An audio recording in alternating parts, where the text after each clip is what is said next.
legalize medical marijuana in California. Mary Jane Rathbun, affectionately known as Brownie Mary, died a week ago, and tonight some of the people she helped turned out to say thank you. Amber Lee is in San Francisco tonight with that story. Amber?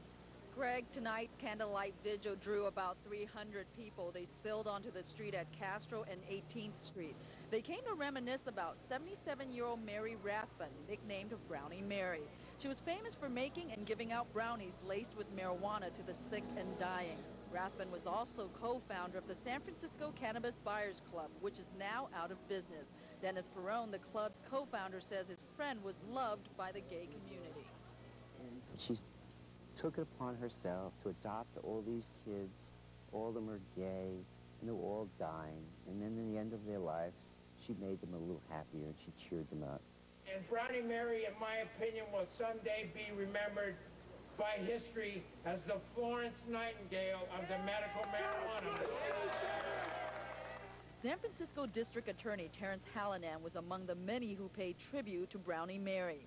Friends say they'll remember her for the countless hours she spent with AIDS patients at San Francisco General Hospital. You know, for a long time, nobody knew what AIDS was. Back in the beginning of the 80s, nobody did. And she was going into situations where we weren't really sure how AIDS was transmitted, and she was just right in there, you know, going to bedside and giving her brownies. Mary Rathbun first attracted nationwide attention in the 1980s when she was 65 years old. She was arrested 3 times for baking and giving away marijuana brownies. Rathbun was also an activist who helped put Proposition 215 on the California ballot in 1996. The measure legalized marijuana for medicinal use. Made me want to do more than just say, yeah, I smoke marijuana for medicine. It made me want to say, I want to fight for the right for everybody to do this.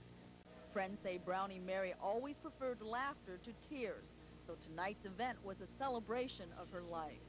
There's a sadness in a selfish way because I've lost a dear friend, but there's great happiness because now she has been reunited with many people that she served and brought comfort to. Rathbun published this marijuana cookbook 8 years ago, but it does not include her famous brownie recipe. Peron says before she died, Rathbun had instructed him to get the recipe out of her safe, sell it, and use the proceeds to help the gay community, whom she considered to be her family.